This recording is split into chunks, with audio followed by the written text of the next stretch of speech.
Mi nombre es José González, bienvenidos y bienvenidas. Hoy vamos a tomar un café con Aristóteles.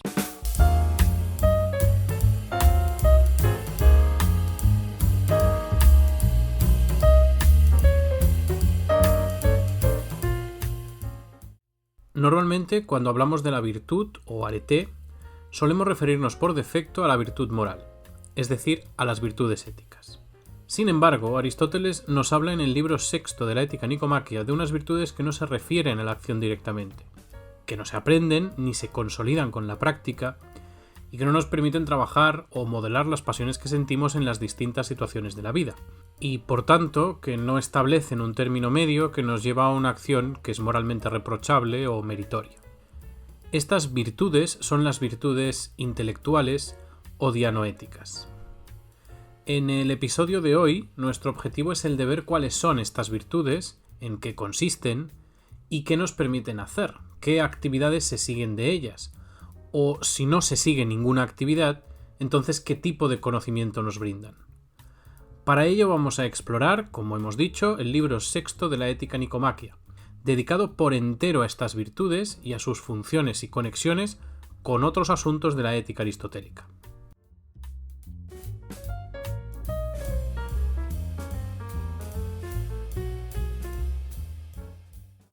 Cuando hablamos de la virtud, decimos que ésta prescribe un término medio entre dos extremos, es decir, un modo moralmente adecuado de actuar frente a dos límites que son vicios. El criterio según el cual fijamos ese término medio, es, según Aristóteles, la recta razón, pero esta expresión, la de la recta razón, no es demasiado clara si lo que queremos es saber cuál es la norma en concreto, el criterio específico según el cual debemos actuar. Esta falta de claridad es reconocida por el propio Aristóteles al inicio del libro sexto, en donde nos dice que dejar la investigación sobre cómo establece la recta razón el término medio es tanto como decirle a un enfermo que su curación depende de tomarse lo que prescribe la medicina de la manera como la prescribe el médico. Efectivamente, esa afirmación es verdadera en general, aunque en particular no nos dé mucha información útil que podamos usar acerca de lo que debemos hacer. Sin embargo, lo que sí hace es ofrecernos una regla, una norma, un criterio, casi podríamos decir formal, que en el caso de la virtud es una regla práctica. El objetivo del libro sexto, por tanto, es ilustrar de dónde sale y cómo se construye esta regla práctica. Un origen que no pertenece al campo de la acción o de la praxis, sino que se refiere al pensamiento y al conocimiento. Para iniciar esta discusión, Aristóteles cree conveniente que tengamos una imagen clara de cómo es el alma humana, es decir, la psique. Antes de entrar en materia, quisiera haceros una breve aclaración que en realidad es una aclaración muy importante para lo que tenemos que discutir. El concepto de psique, que nosotros traducimos comúnmente por alma, no se corresponde con lo que hoy en día entendemos de manera, digamos, intuitiva a primera vista con nuestra palabra alma. Nuestra concepción del término alma está condicionado, por un lado, por la influencia de las religiones teístas, como por ejemplo el cristianismo, el judaísmo o el islam, y por el otro por la influencia de la espiritualidad, o del esoterismo o de otras disciplinas de este tipo, que tengan para nosotros la credibilidad que cada uno quiera otorgarle. Lo cierto es que son posteriores, lo innegable es que son posteriores y alejadas de la visión, prácticamente diríamos antropológica, del concepto de alma en Aristóteles. Cuando Aristóteles nos habla del alma, de la psique, nos está hablando de algo más parecido a lo que sería nuestra vida psíquica. Es decir, nos está hablando de todos aquellos aspectos, dimensiones o realidades que no se refieren directamente al cuerpo, pero que se encuentran también en la naturaleza de las personas, en nuestra naturaleza, y que son estudiables, y cuyas implicaciones, cuyas consecuencias, son observables en la vida cotidiana, en la vida real. Por tanto, os pido que abandonéis por un momento esta visión más espiritual del concepto del alma, si es que alguno la tiene, y que os centréis ahora en entender el alma como la vida psíquica, como el conjunto de capacidades no somáticas de la naturaleza humana. Bien, pues hecha esta aclaración, Aristóteles nos describe en el capítulo primero del libro sexto un alma, una sigés, dividida en dos partes. Dos partes que más bien deberíamos entender como dos funciones de una misma cosa. El alma racional o la sigés logon y el alma irracional o la sigés alogon. La parte de la sigés alogon, es decir, la irracional, es la que se encarga del deseo o es donde opera el deseo y se encarga de la acción derivada de él, y por tanto, en la que opera la virtud moral.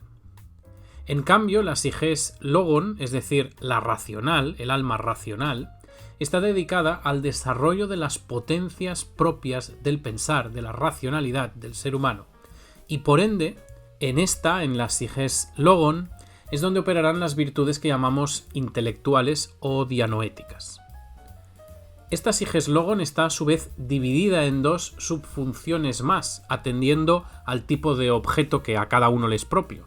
La sigés logon epistemonikon, que se ocupa de los objetos que llamamos necesarios, o sea, los que son como son y no pueden ser de ningún otro modo, y aquí podríamos ubicar como ejemplos, pues las cuestiones matemáticas o las realidades geométricas, que son disciplinas propiamente de esta sigés logon epistemonikon. Y por otro lado, la sigés logon se divide también en sigés logon logistikon, que es la que se ocupa de los objetos que llamamos contingentes, es decir, aquellos que son de un modo, pero que ofrecen alguna alternativa, es decir, que bien podrían haber sido de otro modo. En este caso, encontraríamos en relación con este tipo de objetos ejemplos como las artes o las cuestiones morales.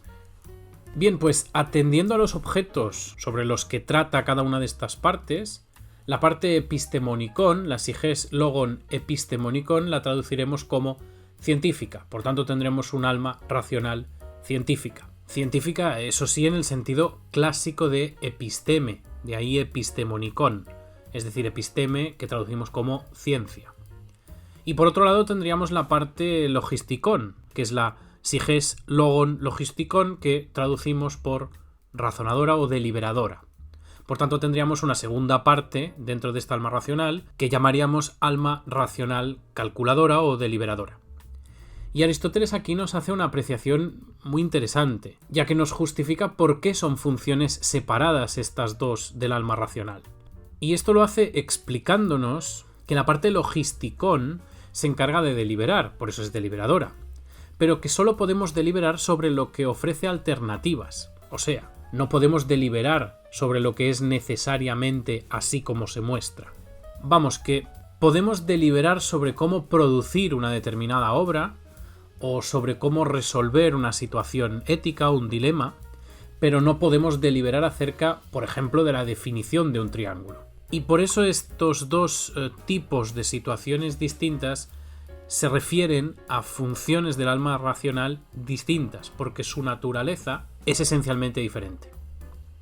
Otra cuestión crucial para entender la naturaleza de las virtudes intelectuales es su objeto, es decir, aquello sobre lo que se pronuncian, sobre lo que operan, lo que buscan o con lo que trabajan. Dijimos de las virtudes éticas que mueven a las personas a actuar frente a las distintas situaciones de la vida cotidiana, por lo que su objeto, es decir, aquello sobre lo que se pronuncian esas virtudes o aquello sobre lo que operan esas virtudes, será la pasión y el deseo, que son aquellos impulsos que nos mueven a actuar, que nos llevan a la acción.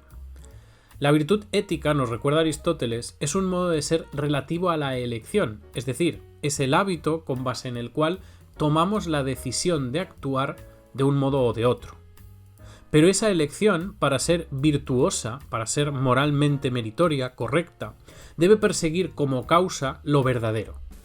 Porque lo verdadero, es decir, el saber, hace que el deseo que nos mueve sea un deseo recto en términos éticos, es decir, moralmente aceptable. En resumen, que cuando tenemos el conocimiento de lo que es verdadero y por extensión de lo que es falso, podemos entrenar adecuadamente lo que la virtud ética nos tiene que llevar a elegir y por ende podemos entrenar cómo actuamos.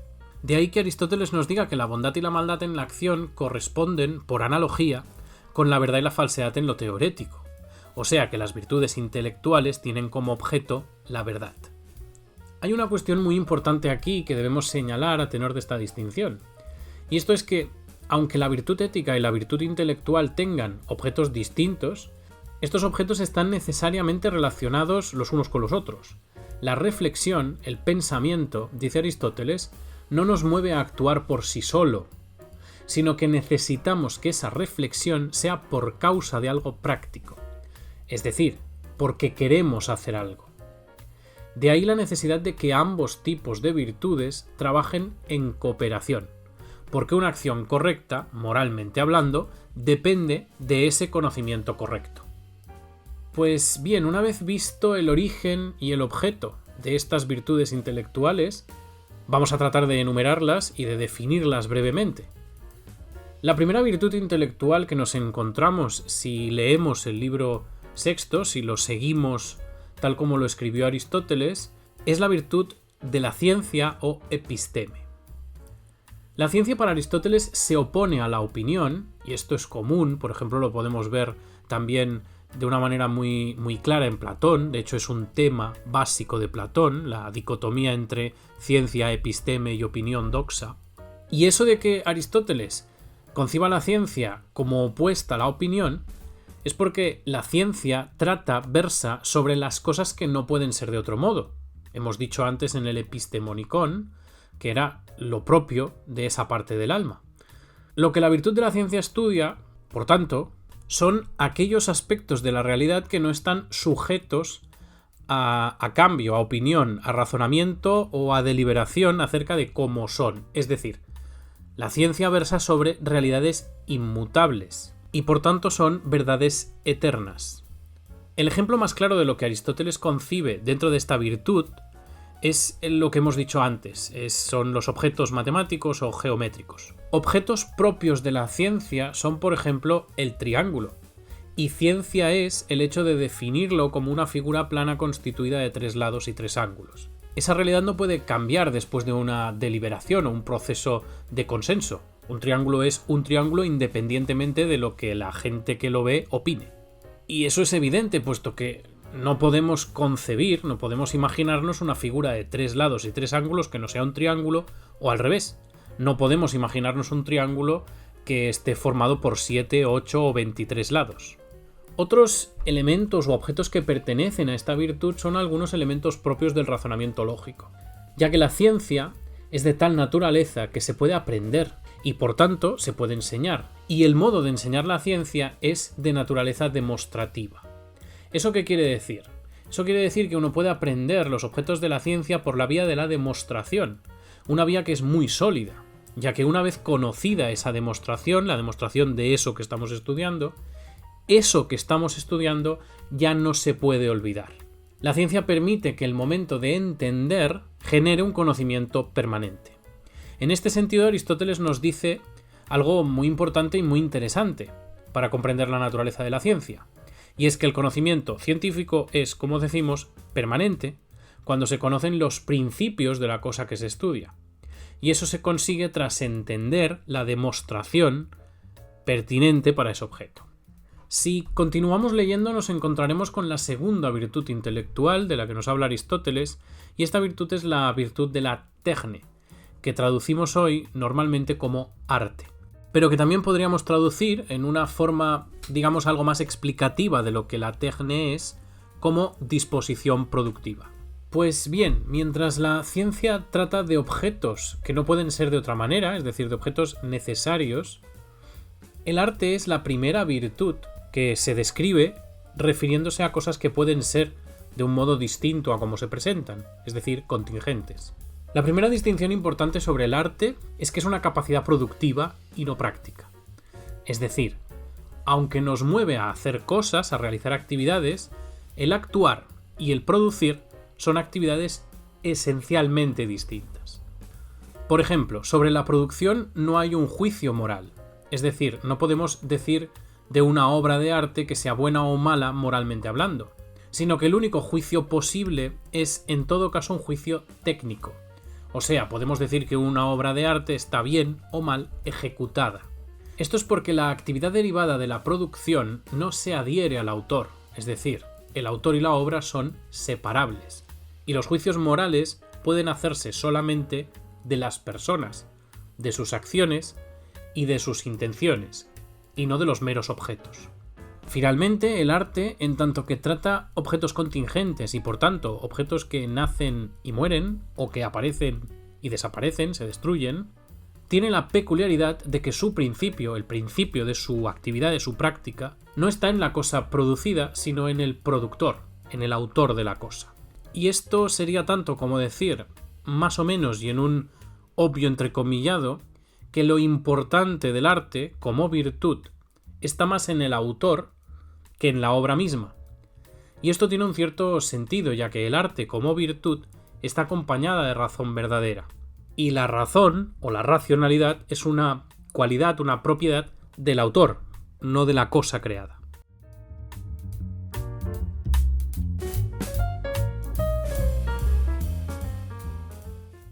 En el rincón etimológico de hoy vamos a fijarnos en la palabra tecne. Nosotros usamos la palabra tecne de manera habitual, obviamente castellanizada, modernizada, pero con un significado que es casi idéntico al original de la palabra griega. Nuestra palabra para tecne es técnica, que como digo, significa básicamente lo mismo, es decir, arte, destreza o habilidad para hacer algo. Además, reconocemos el conocimiento técnico como un tipo específico de conocimiento, distinto a otro tipo de conocimientos, y hablamos de carreras técnicas, por ejemplo, como las ingenierías, frente a otro tipo de saberes o de destrezas que intuitivamente sabemos que no son técnicos. Por ejemplo, la contabilidad o la economía, o una disciplina propia de la sanidad, por ejemplo. Así que cuando hablamos de técnica, sabemos que nos estamos refiriendo a un conocimiento destinado a la producción, es decir, a la creación de objetos. La palabra tecne no solo se nos muestra de una manera tan obvia en la palabra técnica o en el adjetivo técnico, sino que también está escondida en otras palabras. La más clara palabra que tiene escondida esta raíz de tecne es la palabra tecnología. La palabra tecnología está formada por dos términos griegos. Uno, por supuesto, es tecne, o sea, técnica, y el otro es logos, que como sabemos es estudio o discurso. Por tanto, la tecnología, eso que tan cotidianamente e insistentemente usamos, tanto para trabajar como para entretenernos, su nombre, la palabra que utilizamos para referirnos a eso, no se refiere en realidad a nada más que al estudio de nuestras capacidades productivas. De modo que cualquier cosa que podamos construir con nuestras manos, que podamos producir para obtener un cierto aprovechamiento, es tecnología. Así podemos sacar una doble conclusión de este rincón etimológico de hoy. Por un lado, que la tecnología es tanto un ordenador de última generación como una rueda o una polea de un pozo. Y por el otro lado, que la filosofía y la etimología no es algo solo para académicos, sino que vivimos sobre y con ella todos los días.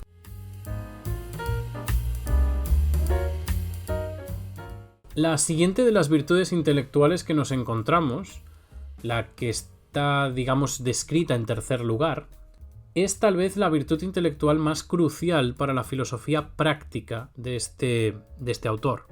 En tercer lugar, por tanto, en el libro sexto, Aristóteles nos habla de la virtud de la prudencia o frónesis. La prudencia es una virtud muy especial que da para mucho más que para un episodio. Así que vamos a intentar ordenar aquí una definición más o menos básica, aunque sea muy aproximada, de esta virtud. Que la prudencia es una virtud muy compleja se puede deducir de cómo Aristóteles la presenta, empieza su descripción, en el capítulo 5 del libro sexto, ya que nos dice que para saber qué es la prudencia, lo mejor es comenzar por ver a quién consideramos prudente. El prudente es aquel capaz de deliberar correctamente acerca de lo bueno y de lo conveniente para vivir en general. Y esto no es una ciencia, ya que, como hemos dicho, la ciencia no admite deliberación, los objetos de la ciencia no admiten deliberación, y la prudencia forma parte de la parte racional del alma deliberadora, ni tampoco es un arte, ya que el actuar y el producir son cosas distintas, y la prudencia consiste precisamente en actuar. De este modo, Aristóteles nos da una definición de la prudencia que reza algo similar a lo siguiente. La prudencia es un modo de ser racional, verdadero y práctico respecto de lo que es bueno y malo para el hombre. Por tanto, la prudencia como virtud no se refiere a un contenido concreto, sino que es una regla práctica. es una estructura, digamos, casi formal para la acción. Quien es prudente es porque sabe ver lo conveniente y lo dañino y es capaz de actuar en consecuencia, por lo que sabe evaluar correctamente los distintos tipos de situaciones en las que se encuentran los seres humanos y escoger la mejor acción posible en esas situaciones. Por eso en torno a la prudencia no hay método ni hay excelencia, sino que la prudencia es una mezcla entre el aprendizaje basado en la experiencia, la práctica de la virtud moral y el conocimiento práctico. La siguiente de las virtudes es el intelecto o el nous. El intelecto es una virtud muy especial porque es una virtud que Aristóteles entiende como innata y trata sobre el suelo teórico sobre el que se construye, por ejemplo, la ciencia.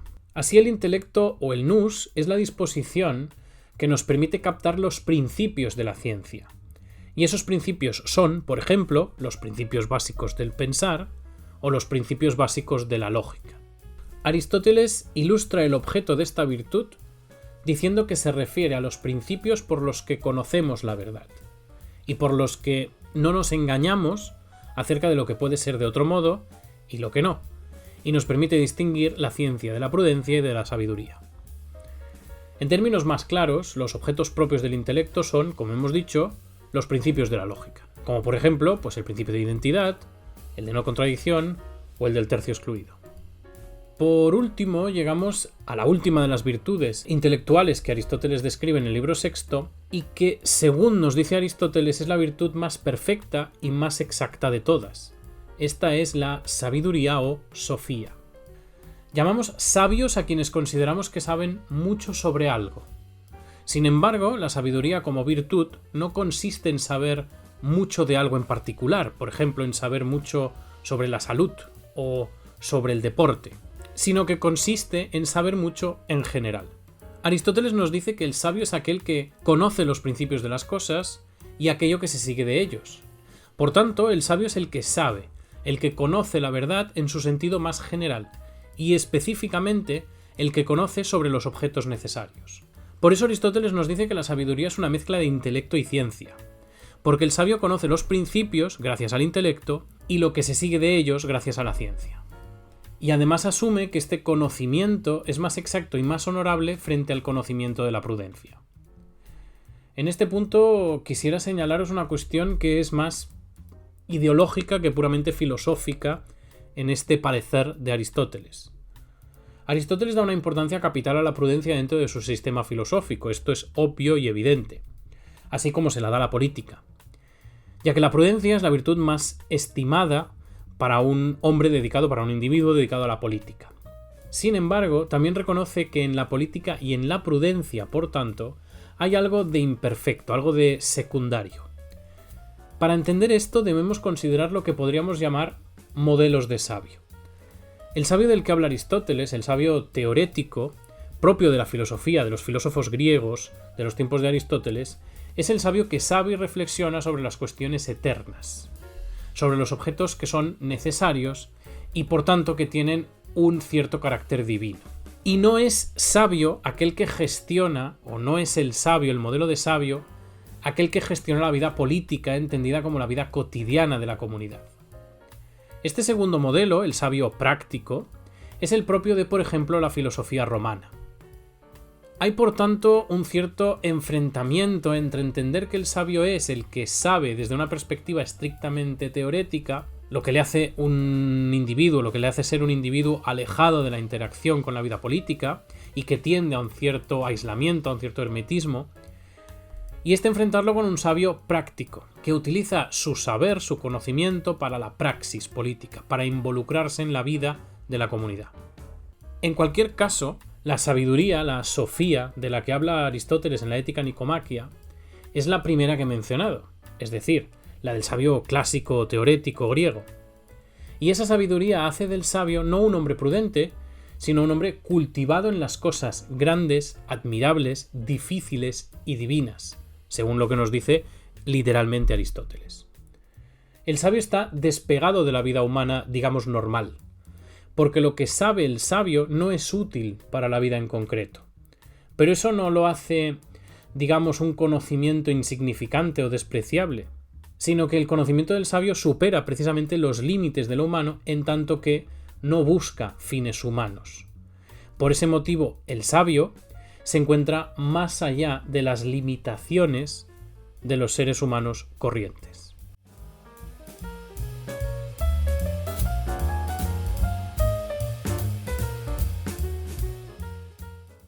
Pues esta es la lista de las virtudes intelectuales de las que nos habla Aristóteles en el libro sexto de la Ética Nicomaquia. Y ahora sí que podemos decir que este podcast, ahora que está terminando la primera temporada sobre la filosofía práctica de Aristóteles, podemos decir que el podcast nos ha ofrecido una visión global, aunque ni mucho menos completa, del concepto de virtud dentro de la filosofía de este autor, ya que ahora ya hemos visto todas las opciones en lo que a la virtud respecta.